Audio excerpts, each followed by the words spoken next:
Hey guys, welcome to D-Bike. My name is Dominic and in today's episode we're talking about the wheels.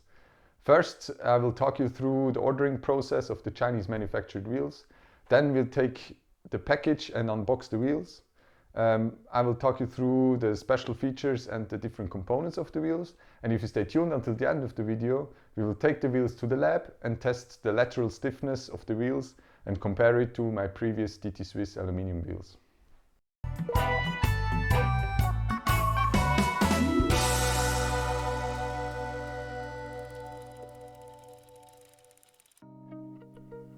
So as I mentioned before, the wheels were manufactured in China by a company called Lightcarbon. And in the beginning I was a bit skeptical because they're not a very well-known brand, and also the ordering process was not so straightforward, so you cannot just put the item into a basket and then click buy and it will be delivered. But you actually have to contact them via email and then you will talk to a salesperson. But I was actually quite surprised because they were always super responsive. They answered my emails always within hours. And they also considered some special wishes, for example, what kind of spokes you want, what kind of free-up body, etc, etc. So this experience was super surprising, and yeah, I really liked their support. And now let's look at the wheels.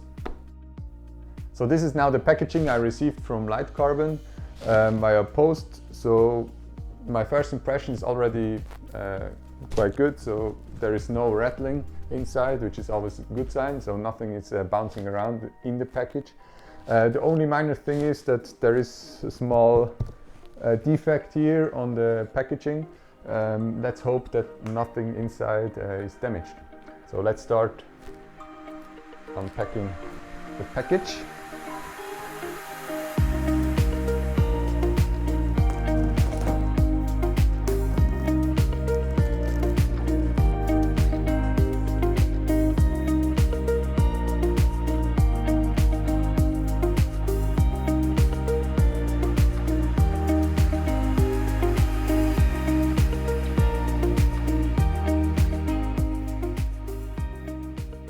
So as I already thought, the packaging is quite solid. There are some parts which helps stuff not moving around.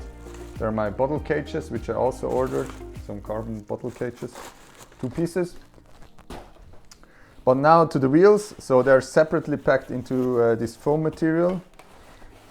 So I can take them out. Okay, so there's nothing inside anymore. And now the wheels, 2 wheels. Let's look first at the front wheel. So there's some parts here, end caps probably, end cap protectors. So this is now the front wheel. So my first impression is it already looks quite well manufactured. Let's look at the rear wheel.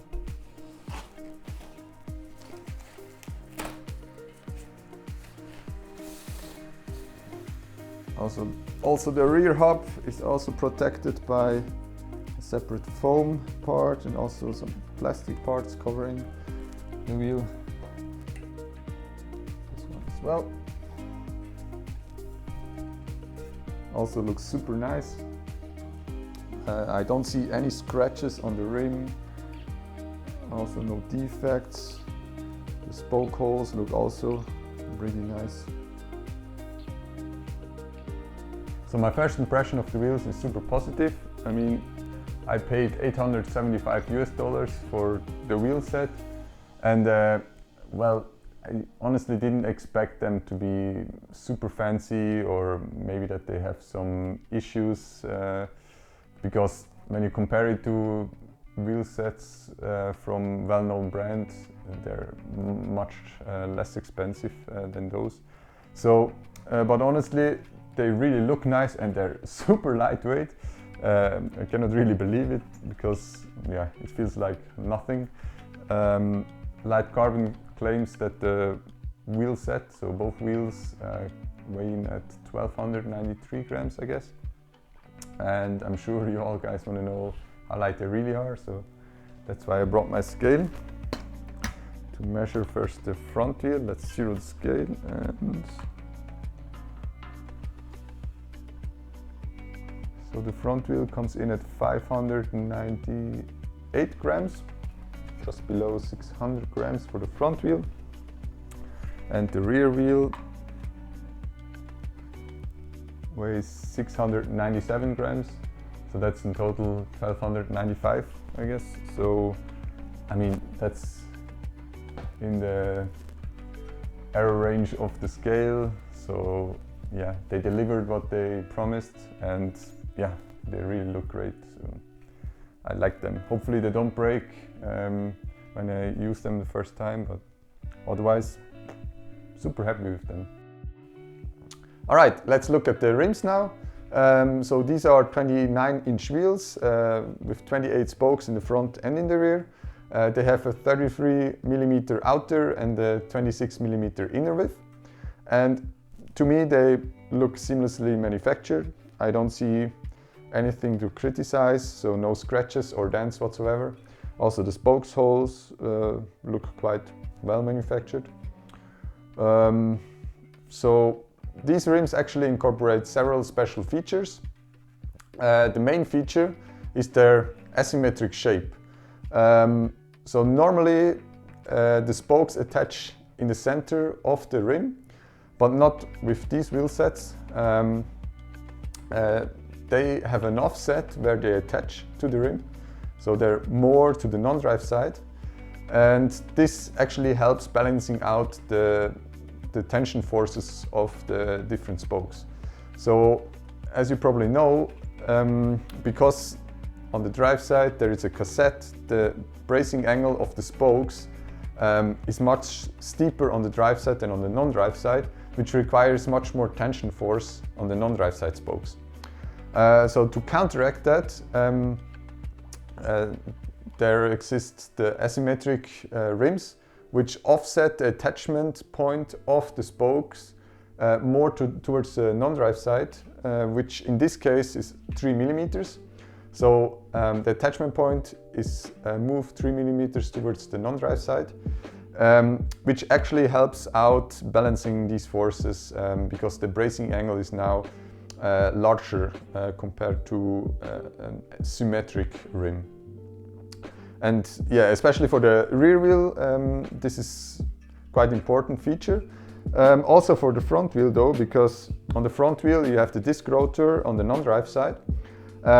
So there are much more forces clamping on the disc rotor, which requires to have a stronger or higher tension on the spokes on the non-drive side. And also here the offset is now towards the drive side, so the 3mm towards the drive side, which also helps out balancing out these discrepancies between the tension forces of the spokes. So another feature of these carbon rims is the radial carbon layup around the spoke holes, which allows actually a much stronger construct. So as you can imagine, the rim feels the most stress where the spokes are pulling. So if they lay up the carbon sheets in a radial pattern around the holes, it allows to produce a much stronger rim and a much stronger wheel in the end. And a third point of this, or a third special feature of these carbon wheels is that the carbon fibers actually, they were pre-impregnated with graphene to additionally increase the stiffness of these rims. And Lightcarbon actually published results from their testing lab where they compared rims with graphene pre-impregnation and compared them to normal carbon fiber rims. So unfortunately the rims did not come with a rim tape already installed for a tubeless setup. I could have just asked them probably and they would have sent it to me as well, but I just forgot, so now I have to order some rim tape and install it afterwards. Now let's look at the hubs. As I said before, I opted for a TT Swiss hub because I always had TT Swiss hubs and I was never disappointed by them, especially not by the 240 hub. It's very reliable, easy to maintain. Yeah, super hub for me. So that's why there was no doubt I opted for that. Especially the new ones, they have now the new ratchet EXP. So this is their new ratchet, and this new ratchet also has several new features. One feature of them is that they fused the ratchet, one of the ratchet bodies, with the locking ring, which has the bearing installed. So now the ratchet screws in with the locking ring into the hub itself, and what that allows is actually it reduces parts, right? Because it is now a single part. You only have one spring compared to two previously, and also the space between the two bearings from the drive side and the non-drive side is now much larger. So the distance in between is much larger, which leads to a much stiffer wheel. So DT Swiss claims up to 15% higher stiffness of this hub.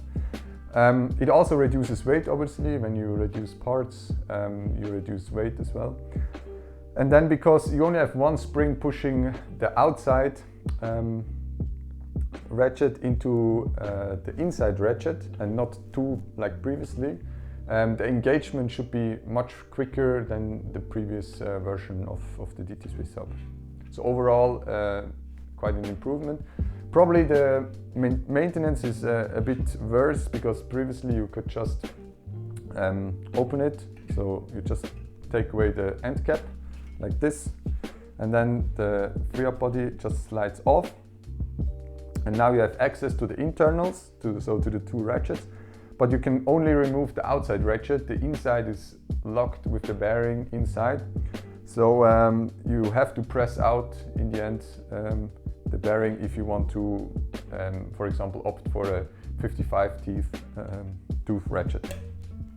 But overall, quite solid free hubs, and yeah, I can only recommend them. And now the third component of these wheels are the spokes, obviously. So the spokes are Sapim CX-Ray spokes. They're well renowned. They're not only in the mountain bike world, but especially also in the road bike world, because the CX-Rays, they're very aerodynamically shaped with this bladed shape. And actually, they are created in a special molding technique, which increases the stiffness of those spokes. And they also give them an aerodynamic blade shape.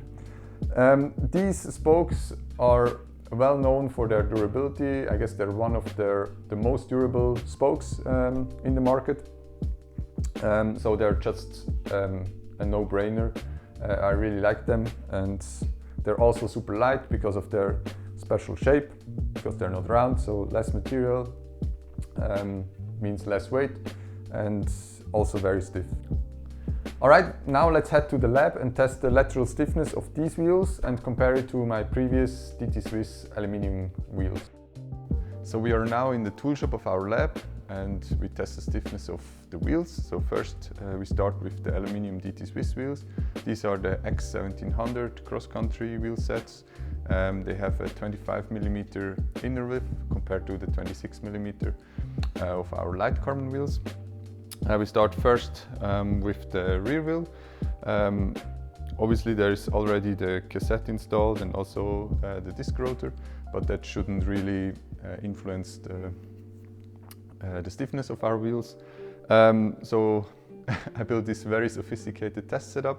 We just clamped the wheel now into this jig, and I will take this 5 kilogram weight, so 50 Newton, on the opposite side of where the valve hole is, and then we measure the deflection of the opposite side, and we measure this 3 times for each wheel, and then we compare it in the end.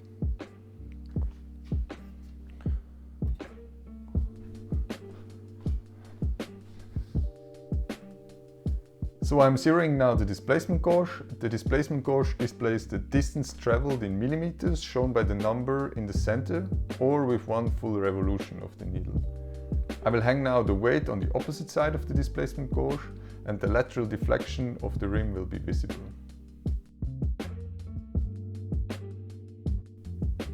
I will test the deflection several times for each wheel so that we can compare the deflection and the consistency of the measurements between the different wheels.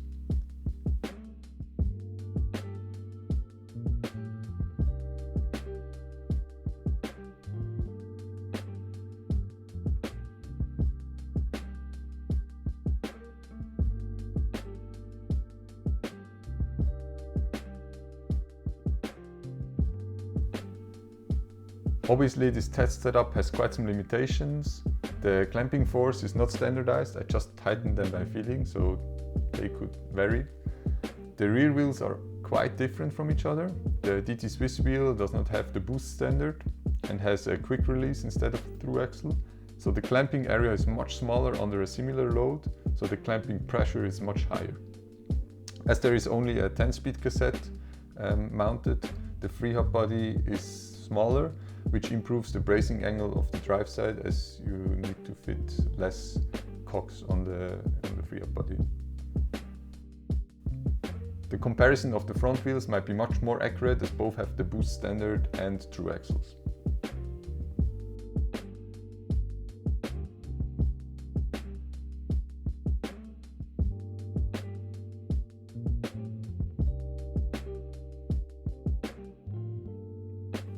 So the results are quite interesting in my opinion. The front wheel of Lightcarbon seems to be stiffer, but a statistical test did not show any significance. For the rear wheel, the aluminium DT Swiss wheels appear to be stiffer than the Lightcarbon ones, but this might be due to the points mentioned before, and it was also not significantly different. Even if the carbon wheels are not significantly different compared to the aluminium ones, the stiffness per gram of the carbon wheels is definitely much higher compared to the aluminium ones. The Lightcarbon wheels weigh just below 1300 grams compared to the DT Swiss wheels, which come in at claimed just below 1800 grams, which is half a kilo heavier. Thank you so much for watching, and if you liked the video, please give it a thumbs up, hit the subscribe button and press the notification bell if you want to get notified about my next videos in this series. And finally, I would be very interested about your experiences with Chinese carbon manufacturers. What products did you buy? Would you recommend it? Or did even something go wrong? Please let me know in the comments down below. See you next time. Bye.